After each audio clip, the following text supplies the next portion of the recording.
Katulad nito, si BPI, okay? Nag-apply daw ako sa kanya ng credit card. So sabi niya, evaluate daw niya ako within 5 to 10 banking days. So ngayon, hindi ako nakapag-reply sa kanya kasi nga, busy tayo.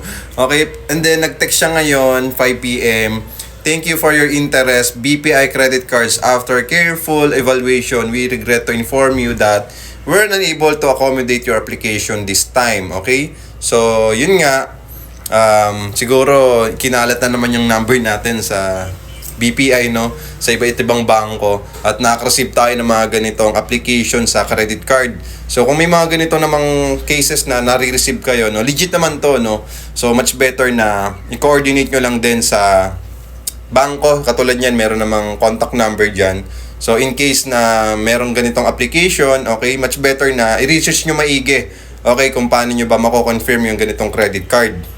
At kung tingin mo helpful sa iyo yung pagkaka-credit card, okay, pagkakaroon ng credit card, mas maganda i-avail mo na to, okay? So, mas maganda itawagan mo yung mga contact number na ibinibigay nila para makapag-proceed ka talaga sa application mo.